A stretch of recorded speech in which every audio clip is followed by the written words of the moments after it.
this company, Lionheart, which is being portrayed as a villain in the ancestral lands. This is not true. This is the creation of the NGOs, namely ELAC and PNNI. They have nothing to contribute in the development of Palawan. They're always anti-development.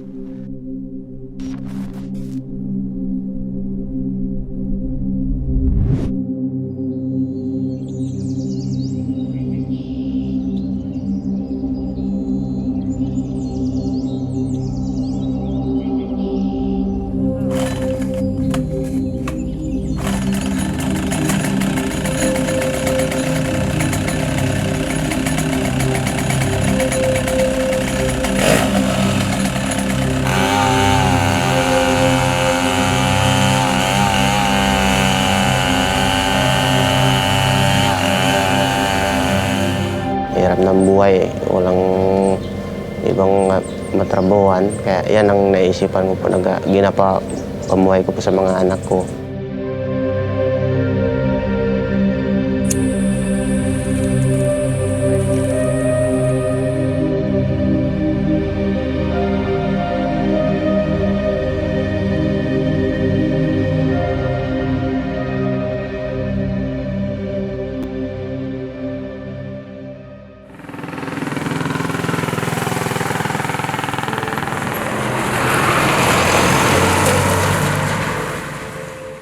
With its 2,085 meters, Mount Mantalingahan is the highest peak in the province of Palawan. It occupies the central mountain range within the territorial jurisdiction of Rizal, Brooks Point, Quezon, Bataraza, and Sofronio Española.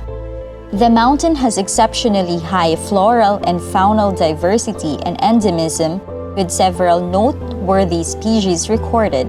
It has been home to the indigenous peoples of Palawan for more than 1,000 years.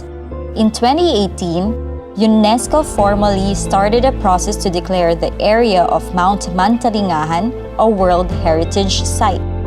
However, like many forests in this region, it faces considerable threats including illegal logging, wildlife poaching, and other illegal activities.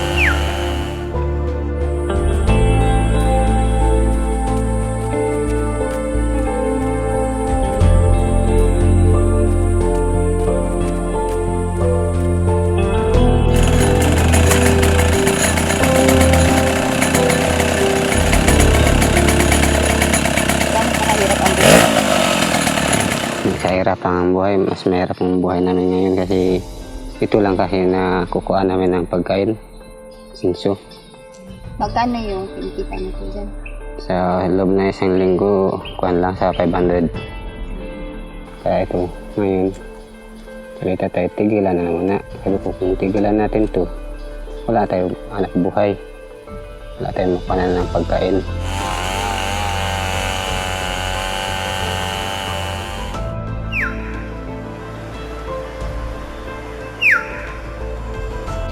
Aking na anuan sa kabuhayan noon kasi siyempre medyo hirap ang kabuhayan noon. Magpapasama ba ako mag-akyat ng mga ibon kung saan nakarating mag-akyat. Saan po? Karating kami ng Tagbita. Ngayon, ang gawa namin yan sa ibon mag-akyat. Araw pa lang, ginagawa namin ng hagdanan yan. So, duhuli namin yan gabi, pati yung nanay mahuhuli. Kaya para, siyempre kung anak lang, medyo lugi kami sa kinita ba. Pati nanay inuhuli yan. Noong 250. Ngayon sa isang puno yan mahuhuli namin. Dalawa yung anak. Pangatlo yung nanay. Huli kami ng 20, 25 ganun. Sa isang taon. Gaya ng kiyaw, pikoy, pati yung puti ba yung agay. Marami rin kasi pumapasok dito na mga namimili ng mga kami yung mga nitibo. Hirap kami humanap ng trabaho sa labas. Kasi nahihiya kami, wala kami nakapag-aral.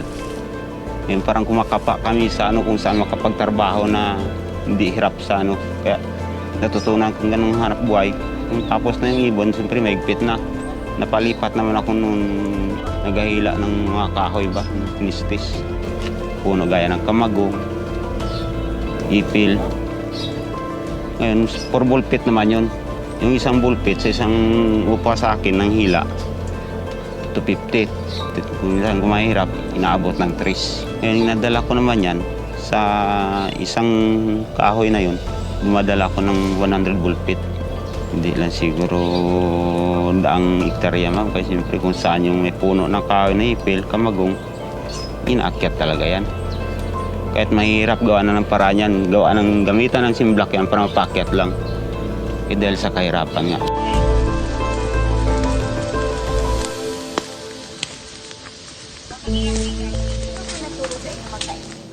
Sila tatay po. Yan ang mga ninunuan pa namin na mga katutubo na yan talagang inaano sa amin na magkaingin. Pero ganyan nga, minsan failure, wala ring magandang bunga. Minsan ginakain na din ng mga peste. Wala na rin kami makain kaya nagaputol na po kami ng kahoy para mayroong pambiling pagkain. Ang ginagawa ko po, wala kaming panahon na pagkaingin, minsan sa uling po. Ayun yung hanap po namin uling. Pero ang naputol namin po nasa uling, hindi gano'n na marami, mga 5 sako, yun lang po sa akin na kakayain ko sa akin ang aking uling. Ang 5 sako po ilan yun? Maigit mga 40. Charcoal production is rampant in Rizal. The practice has been passed on from generation to generation. From the mountain, it will be transported to the stores in Rizal, then transported to markets in Puerto Princesa City. Conforme sir sa sa presyo. Kasi ang presyo kung minsan malayo, mababa ang kuha, mga 60 o 70. Pero kung malapit lang, nasa 80. Kasi kung minsan hindi naman yung sabi na cash, binabayad lang nila sa utang nila.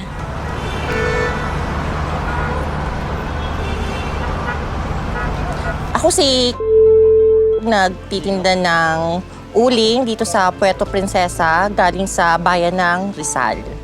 Ginagamit siya sa pangangailangan ng mamamayan dito sa Puerto Princesa, like lang pagluluto, like yung barbecue, paglilitsyon, oo, yun. Kasi mahal 'di ba yung gasol? Instead of that, oo, yung uling na lang ang ginagamit dito. Mas matipid kasi. Every depende eh. Minsan 2 week, sa isang linggo 2 beses. Ganun. Schedule, tinatawag. Binibenta dito is 180, kinukuha namin ng 140. Mga isang sako, mga 10 sako lang naman kada bagsakan kasi hindi naman pwede kaming kumuha ng maramihan kasi hinahanapan niya ng permit. May yung iba kumukuha, yung iba hindi naman. Pero marami po silang binabagsak. Oo, marami naman. Maraming binabagsak dito. Oo, yung dito banda, daang sako yung iba. Daang sako? Oo, kasi may mga permit sila. Dito sa Barangay Ransang, percentage ng katutubo, 60-40. 60% ang katutubo. Karamihan dito, ma'am, ay mga illiterate.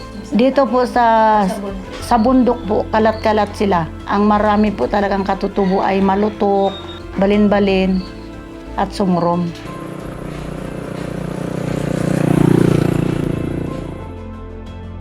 Kinabubuhay talaga po ng mamamayan po dito sa Colasyan, lalong-lalo na yung mga katutubo. Sila po ay nangangaingin, tapos yung iba nakikipagtrabaho sa may mga basakan, ganun, pangisda. Yun lang po ang kabuhayan. Pero sa totoo lang, ma'am, kulang pa rin po sa pang-araw-araw na kinikita nila. Ang epekto niya talaga, ma'am, siyempre, una po doon, nasisira po yung ating kagubatan. Kaso lang, wala na rin tayong magawa kasi wala rin tayong maibigay na tulong sa kanila, pangkabuhayan. Kaya, siyempre kami bilang barangay official, kumbaga kahit bawal pa yon, wala na rin talagang walang magagawa. Social issues is what is driving the destruction in the environment. And what we want to do is to help to be part of bringing awareness to these issues, and also share in how we believe that there are solutions. Basically, the main drivers or motivators for the destruction of the environment is not with big business. It's with the unchecked human settlements, the unchecked human migration, leaving poor people to go to the boondocks, to the mountains, to the forests. And they have no economic skill or education with which they can sustain themselves. So what do they resort to? They resort to kaingin, to illegal logging, illegal fishing, and other ill practices which destroy the environment.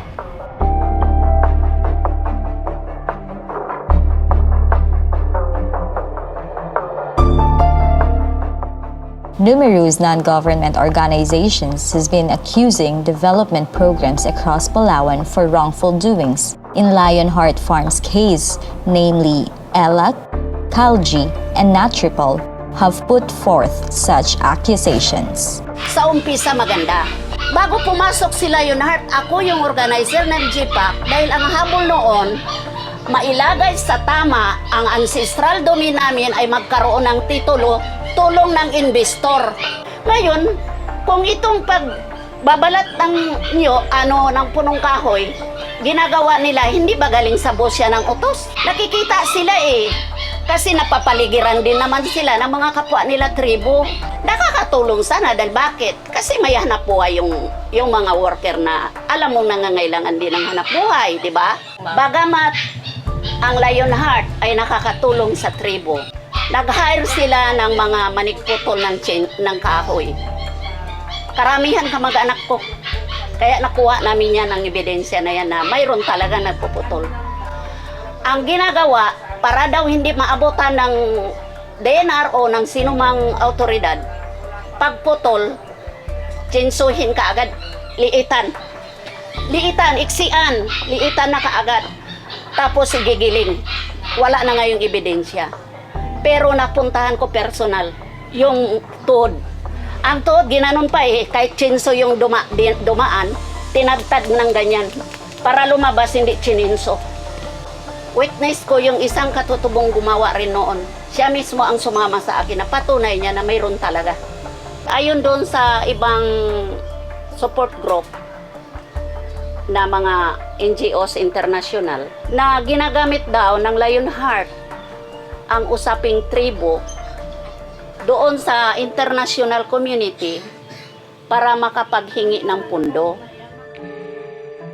Well, unexpectedly, we all of a sudden became the target of a media campaign, accusations of illegal tree cutting.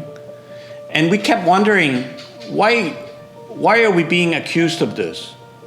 In Lionheart, we don't own even a chainsaw, and we are here to plant coconuts, which we do in open areas. So the first thing we did was to say, well, what's really happening? And as we started, you could say, looking into what was happening in the forest, what we saw were a very, very alarming level of charcoal production. And we saw many, many hundreds of trees being cut every month. If they are just criticizing for the sake of destroying the hierarchy of government, then I fully detest what they are doing. Just like what they are doing to Lionheart. This is not true. This is really a machination of the NGO, which is ELAC and PNNI. Lionheart is taking care of the indigenous people. They are renting their lands.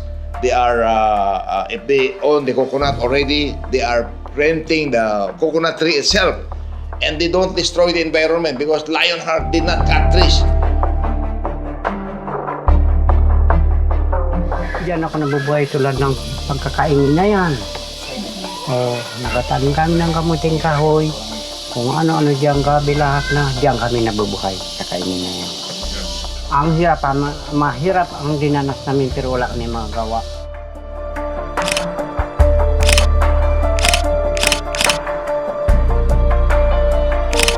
Kaya kahit kilikin nila kami dito papirmahin ng petition, hindi kami nagpapirma. Pumunta po sila dito. Oh. Dito sa Kalukuyan na doon pa nakabutihan sa bundok kahit bata, pinapapirma nila. Tsaka kung tuus-tuusin, bata yan walang alam. Ngayon ginawa nila, bis na wala ka doon, nandoon yung pangalan mo. Eh paano ka ngayon makatangi kung doon yung pangalan mo? Nasamantalang di mo nga naninuhan yung mukha nila nagpunta dito. Ako dating petitioner, alam ko lahat yun. Alam ko lahat yun. Galing ako sa sa kabila, sa Ilak. Inaano na ang Ilak dati sa amin. Yun na nga yung kuhan na para hindi pwedeng ipapasok itong company. Kasi ang sabi, maninira ng kalikasan. Ano po yung sinabi nila sa kumpanya? Oh, yun. Siyempre maraming magpaparinta. Siyempre ang lahat ng magpaparinta, yung ibig sabihin nila ay hindi na nila yun yung mga malalaking kahoy. Yun pala hindi. Yung pwede lang rintahan. Oh. Sila pa yan nagpapaliwanag na kapag malalaking kahoy hindi pwede. Kahit man gusto parintahan ay ika-cancel. Yung gusto rin ng parintaan yung pwede lang, yung bunglay. Kahit man nabi na sarili mong lupa, kapag malaking kahoy hindi pwede. Kung may sarili kang lupa na bunglay, maliliit yung kahoy, ay yan ang sadya nila dito. Pero kapag kahit man sabi na mag-10 hektarya pa yung lupa mo, kapag malalaking kahoy, sila mismo yan magtatanggi. Ayaw nila rintaan, kahit anong alok mo. Ako sa totoo lang, ma'am, kapag nanatili kami doon, ewan ko lang kung anong kalagayan namin. Hindi ko rin masabi na kung anong kalagayan namin. Baka kung anong kalagayan namin dati, ganun pa rin.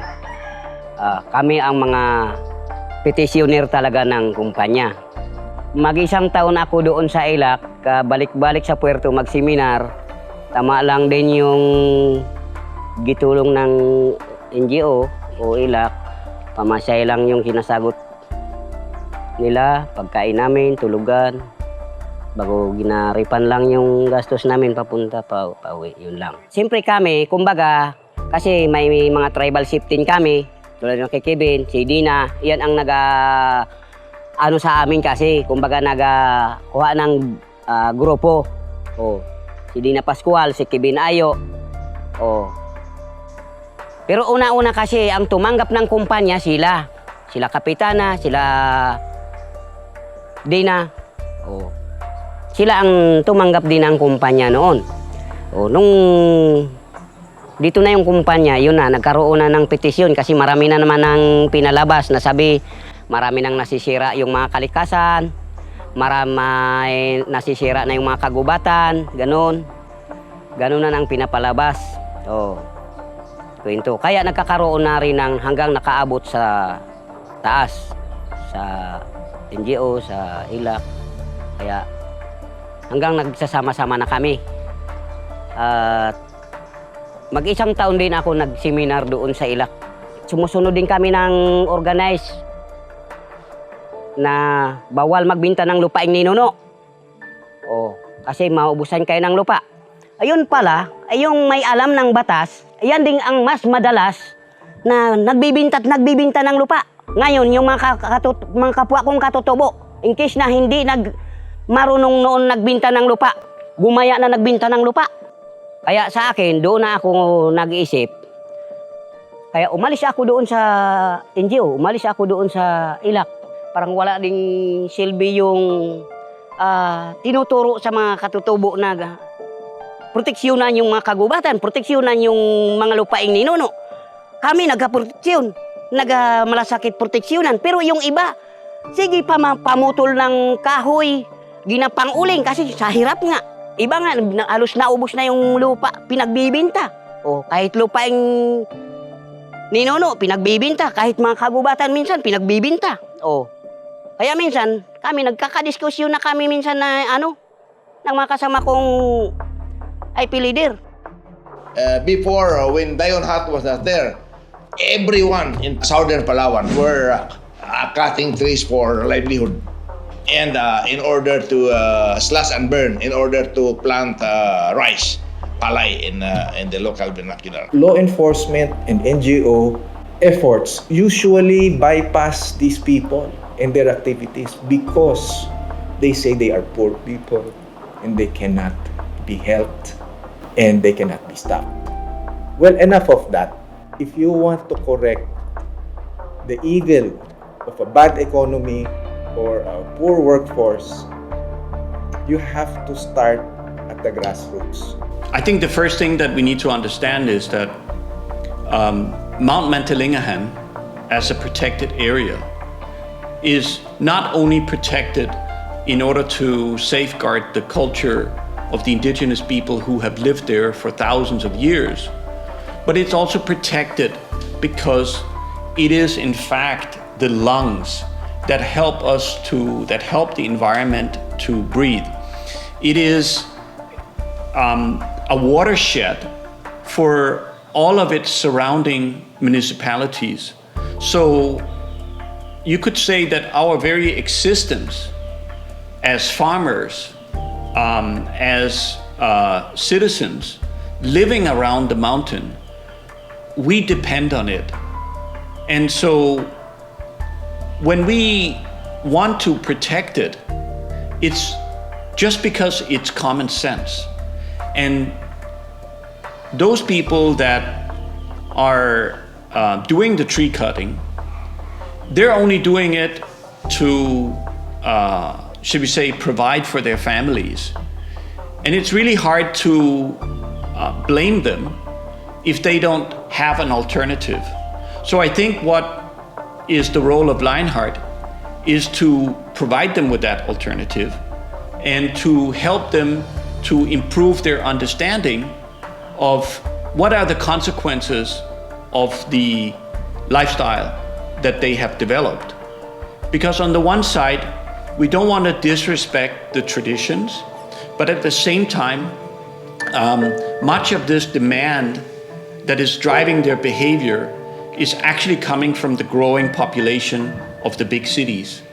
If NGOs don't change their stand from anti-development to pro-sustainable development, the complete protection of Mount Mantalingahan flora and fauna will either cease to exist or be significantly deleted. I hope our national officials will be enlightened that if you are a constructive NGO, you are welcome to a place. But if you are destructive, then I don't care about you. Get out of my developmental way.